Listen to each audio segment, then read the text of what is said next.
जी तो दोस्तों, मैं आज आपके साथ एक वीज़ा कैटेगरी को डिस्कस कर रहा हूं जिसको हम कहते हैं डिजिटल नोमैड वीज़ा। ये जो डिजिटल नोमैड वीज़ा है ये उन लोगों के लिए है जो रिमोटली काम करना चाहते हैं दूसरी कंट्रीज़ में। मैं बात कर रहा हूं नॉर्वे डिजिटल नोमैड वीज़ा की, जो नॉर्वे ने एक अपॉर्चुनिटी अनाउंस की है उन लोगों के लिए जो नॉर्वे में इस वीज़ा कैटेगरी के अंडर काम कर सकते हैं फॉर 2 ईयर्स, और जिनके पास कोई एक क्लाइंट हो नॉर्वे। और ये फ्रीलांसर्स होते हैं, ये प्रोजेक्ट बेस्ड काम करते हैं, ये सेल्फ एम्प्लॉयड लोग होते हैं।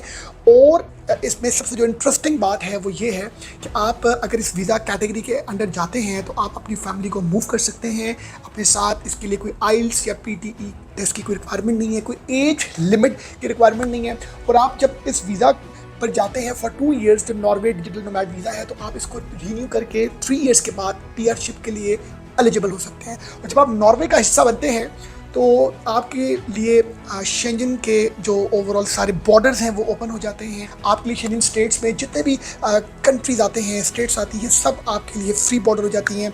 आपके लिए वहाँ पर ट्रैवल करना, मूव करना और अपने आप को किसी भी हवाले से सेटल करना आपके लिए पॉसिबल बन सकता है। हम थोड़ा सा जानेंगे सबसे पहले नॉर्वे के बारे में कुछ इंटरेस्टिंग फैक्ट्स। नॉर्वे की जो पॉपुलेशन है वो 5.4 मिलियन नंबर ऑफ पर्सनस की है और इनकी करेंसी है NO के नॉक, जो $1 के इक्वलेंट आपको 11 नॉक्स जो हैं वो बनते हैं। और इसके साथ हम बात करें इसका कैपिटल है ओस्लो। और ये नॉर्वे जो है ये यूरोप के नॉर्थ में आता है और इसके बॉर्डर्स में रशिया, स्वीडन और फिनलैंड आता है। और अगर हम बात करें नॉर्वे की इकॉनमी की तो नॉर्वे बहुत ज़्यादा रिलाई करता है ऑयल पर और फिशिंग और ग्रीन एनर्जी, जिसको हम बोलते हैं हाइड्रो पावर। अब मैं आपके साथ अगर थोड़ा सा डिटेल में डिस्कस करूं तो ये जो नॉर्वे डिजिटल नोमैड वीज़ा है इसके बारे में क्या इंटरेस्टिंग फैक्ट्स हैं वो ये है कि ये वीज़ा उन लोगों के लिए है जो लोग फ्रीलांसर्स हैं, ग्राफिक डिज़ाइनर्स हैं, वेब डेवलपर्स हैं, मार्केटिंग स्पेशलिस्ट हैं, या किसी भी हवाले से सोशल मीडिया इन्फ्लुएंसर्स हैं, या उनकी जो भी जिस भी कैटेगरी के बिजनेस में है वो बेस करना चाहिए इंफॉर्मेशन टेक्नोलॉजी से। और इंफॉर्मेशन टेक्नोलॉजी के अंडर बहुत सी चीज़ें आती हैं। आप किसी भी हवाले से आप कंटेंट राइटिंग का काम करते हैं, आप फ्रीलांसर सर्विसेज दे रहे हैं, आप कोई वेब डेवलपमेंट की सर्विसेज दे रहे हैं, आपकी कोई मार्केटिंग एजेंसी है, आपकी कोई PR एजेंसी है, आप जो अपने जो ऑपरेशंस हैं वो ऑनलाइन कर रहे हैं, तो ये जो वीज़ा उन लोगों को मिल सकता है। और इसकी कुछ रिक्वायरमेंट्स हैं, अगर आप रिक्वायरमेंट्स को मीट करते हैं तो फिर आप एलिजिबल हो सकते हैं digital nomad visa for Norway के लिए। सबसे पहली रिक्वायरमेंट है जी कि आपके पास वैलिड 6 मंथ्स की जो पासपोर्ट होनी चाहिए, उसकी वैलिडिटी एटलीस्ट 6 मंथ्स तक की होनी चाहिए। नंबर सेकंड, आप नॉन यूरोपियन सिटीजन होने चाहिए। ऑब्वियसली इसमें हम एशियंस जो हैं, इंडिया, पाकिस्तान, बांग्लादेश, ये लोग क्योंकि इंफॉर्मेशन टेक्नोलॉजी के ऊपर ज़्यादा जो है वो हमें देखने को मिलते हैं ऐसे नंबर्स में अगर बात करें, तो ये वीज़ा उन लोगों के लिए बहुत ज़्यादा इफेक्टिव है और बहुत ज़्यादा फ्यूचर पॉइंट ऑफ व्यू से ग्रोथ का हामिल है। और इसी तरह मैं बात करूं अगर आपसे कि जो एप्लीकेंट है वो टेक्नोलॉजिकल टूल्स पर उसकी जो है वो ग्रिप होनी चाहिए और वो रिमोटली काम जो है उसका जो बिजनेस मॉडल है वो रिमोटली काम पर बेस होना चाहिए।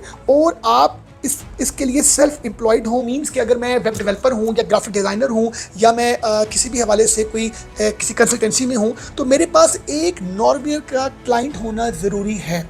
ऑन द अदर साइड मेरे पास अपने जिस भी मैं कंट्री में हूँ, मेरे पास वहाँ के क्लाइंट्स के साथ मेरे पास एक क्लाइंट नॉर्वे का भी होना चाहिए। और एक जो सबसे इम्पॉर्टेंट बात कि आपकी जो प्रूफ है, प्रूफ ऑफ जो आपकी बैंक स्टेटमेंट है वो बहुत ही मैटर करती है। आपके बैंक स्टेटमेंट में जो एनुअल इनकम है या ग्रॉस एनुअल इनकम का जो टर्नओवर है वो 35,719 यूरोस होना चाहिए।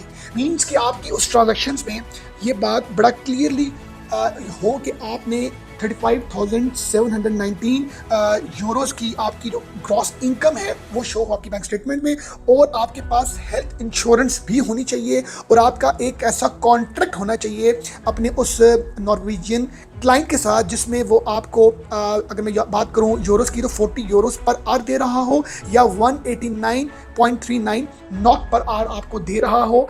क्योंकि ये जो वीज़ा है ये इंफॉर्मेशन टेक्नोलॉजी से जुड़े हुए लोगों के लिए ही है। इसमें ऐसा नहीं है कि मैं कोई प्रोडक्शन मैनेजर हूँ या मैं कोई अकाउंटेंट हूँ या मैं किसी भी हवाले से कहीं पर जॉब कर रहा हूँ या मैं बिज़नेस कर रहा हूँ या मैं कोई बिज़नेस करना चाहता हूँ। ये वीज़ा लोगों के लिए नहीं है, ये प्योरली जो है इन्फॉर्मेशन टेक्नोलॉजी से जुड़े हुए लोगों के लिए है। बट इसमें आप ये ना समझें कि कोई वेब डेवलपर ही इसके लिए एलिजिबल है। आप फ्रीलांसर कोई भी ऐसी सर्विसेज दे रहे हैं, आप भी एलिजिबल हो सकते हैं इस वीज़ा के लिए।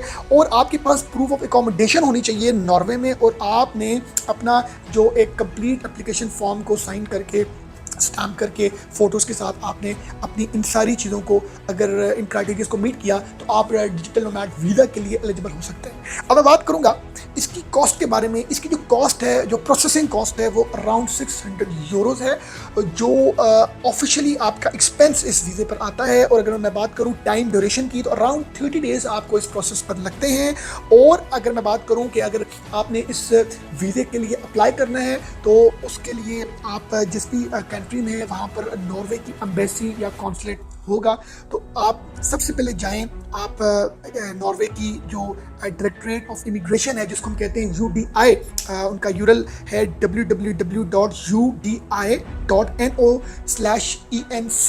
आप इसको ओपन करें, सबसे पहले अपना अकाउंट क्रिएट करें। अकाउंट क्रिएट करके अपनी सारी ये जो पर्टिकुलर्स मैंने आपको बताए हैं, पासपोर्ट, आपका कॉन्ट्रैक्ट, आपकी बैंक स्टेटमेंट, इन सब चीज़ों को आपने जो है वो अपलोड करना है। आपने अपनी अपॉइंटमेंट लेनी है। अपॉइंटमेंट लेने के बाद आपने इन सारे डॉक्यूमेंट्स को सबमिट करवाना है। अभी जो अपॉइंटमेंट है ना, ये वेरी करती है केस टू केस। नॉर्मली हमें इस वीज़ा के हवाले से इंटरव्यू देखने को नहीं मिलता। सिंपल यही है कि आपने नॉर्वे एम्बेसी में अपने ऑनलाइन सारी सबमिशंस करके जो रिक्वायरमेंट्स हैं वो उसके अकॉर्डिंगली आपने अप्लाई करना है, और आपको अगर तो हम क्राइटेरिया पर मीट करेंगे तो आपको वीज़ा मिल जाएगा। बट इन फ्यू केसेस हमें देखने को मिलता है कि आपको फिजिकली जाके इंटरव्यू देना पड़ता है, और कहीं ना कहीं आपको एम्बेसी कॉल कर सकती है। और अगर मैं बात करूं, अगर आपकी कंट्री में जो है वो नॉर्वे की एम्बेसी या कॉन्सुलेट उस तरह नहीं है, तो बहुत सी जो शेंगन स्टेट्स हैं उन्होंने VFS ग्लोबल को अपने ये राइट्स दिए हैं कि आप हमारे बिहाफ पर डॉक्यूमेंट्स रिसीव करें और बायोमेट्रिक्स लें एप्लीकेंट्स के। डिजिटल नोमैड वीज़े के लिए अगर आप एलिजिबल हो जाते हैं, आपको ये मिल जाता है, इन सब क्राइटेरियाज को आप मीट करते हैं, तो इसके बाद ऑब्वियसली आपका जो एक मेन ऑब्जेक्टिव है वो PR है, वो पासपोर्ट है, वो सिटीजनशिप है। तो इस बारे में मैं फिर आपको ये बता दूं कि परमानेंट रेजिडेंसी, जिसको PR बोलते हैं, ये आप एलिजिबल होते हैं 3 ईयर्स के बाद। मीन्स कि अगर आप नॉर्वे में रहते हैं 3 ईयर्स तक के लिए, और डिजिटल नोमैड वीज़ा आपको इशू होता है 2 ईयर्स के लिए, जो रीन्यू होता है। तो जब आपको 3 ईयर्स हो जाते हैं, तो उसके बाद आप PR शिप के लिए एलिजिबल होते हैं। और रिक्वायरमेंट्स क्या है? रिक्वायरमेंट्स ये हैं कि आपका कोई नो क्रिमिनल रिकॉर्ड होना चाहिए। परमानेंट रेजिडेंसी आपने अगर हासिल करनी है तो 3 ईयर्स के लिए आपको नॉर्वे में रहना पड़ेगा। 2 ईयर्स का आपका डिजिटल नोमैड वीज़ा है, जिसको आप रीन्यू करते हैं फॉर अनदर 2 ईयर्स के लिए। तो फिर आपको जब 3 ईयर्स हो जाते हैं नॉर्वे में, तो फिर आप PR शिप के लिए एलिजिबल होते हैं। और इसकी कॉस्ट है $450, which is equal to 4700 NOK, और प्रोसेसिंग टाइम फ्यू मंथ्स का है। और अगर आप सिटीजनशिप के लिए एलिजिबल होना चाहते हैं, तो वो आप 7 ईयर्स के बाद होते हैं, जिसमें आप जब 3 ईयर्स के बाद PR अपनी अप्लाई करते हैं, 3 ईयर्स के PR अप्लाई करने के बाद फर्दर 4 ईयर्स तक आपको नॉर्वे में रहना पड़ता है। फिर आप अप्लाई करते हैं सिटीजनशिप के लिए। उसकी जो ऑफिशियल कॉस्ट है वो $350 है। और अगर बात करें NOK में, तो उसकी अराउंड कोई 3700 जो है वो इसकी कॉस्ट बनती है। और ये टाइम अराउंड कोई 1 ईयर एटलीस्ट मिनिमम आपको लगता है। और हम अगर बात करें पासपोर्ट की, तो ऑब्वियसली पासपोर्ट जो है वो आपको मिलता है जब आप सिटीजनशिप और PR की क्राइटेरियाज को मीट करते हैं। और उसकी फ़ीस बड़ी नॉमिनल है, $55, 570 NOK, और ये प्रोसेस टाइम बड़ा ही शॉर्ट है। अब जो लोग नॉर्वे जाना चाहते हैं, रिमोटली काम करना चाहते हैं, सेल्फ एम्प्लॉयड हैं, किसी न किसी हवाले से किसी अपनी ऐसी कंसल्टेंसी के साथ कनेक्ट हैं जो इन्फॉर्मेशन टेक्नोलॉजी के ऊपर बेस करती हो, या आपकी कंसल्टेंसी या आपका वो जो बिजनेस मॉडल है वो आप अपने लैपटॉप पर बैठ कर सकते हैं अपने दूसरे क्लाइंट्स के लिए, जो दूसरी कंट्रीज़ के आपके क्लाइंट हैं या आपके होमलैंड के क्लाइंट हैं, जिस कंट्री में आप रह रहे हैं, इंडिया, पाकिस्तान, बांग्लादेश, नेपाल, श्रीलंका, या कहीं पर भी आप हैं, तो आप अपने उन क्लाइंट्स का काम रिमोटली कर रहे हैं नॉर्वे में। बट नॉर्वे में आपके पास एक क्लाइंट होना चाहिए, और इन क्राइटेरियाज को अगर आप मीट करते हैं तो आप नॉर्वे जा सकते हैं, आप PR हासिल कर सकते हैं, आप सिटीजनशिप हासिल कर सकते हैं। आपके लिए पूरे शेंगन के डोर्स ओपन है। और सबसे जो इंटरेस्टिंग बात मैं बताऊं दोस्तों, वो ये है कि नॉर्वे की अपनी इकॉनमी स्ट्रॉन्ग है। नॉर्वे की इकॉनमी बहुत स्ट्रॉन्ग है। जैसे हम जर्मनी की बात करते हैं, हम फ्रांस की बात करते हैं, तो हमें उनकी इकॉनमी, उनकी अपनी एक इंडस्ट्री देखने को मिलती है। तो नॉर्वे की भी अपनी एक बड़ी स्ट्रॉन्ग इकॉनमी जो है वो जो बेस करती है बहुत सी दूसरी इंडस्ट्रीज़ पर। तो एक अच्छी अपॉर्चुनिटी है, हमें जाना चाहिए और हमें इस चीज़ पर काम करना चाहिए। और ये सारी इन्फॉर्मेशन आपको नॉर्वे की जो डायरेक्टरेट ऑफ इमिग्रेशन है वहाँ से मिल सकती है सारी इन्फॉर्मेशन। तो ख्याल रखिएगा जी। Thank you very much for watching us.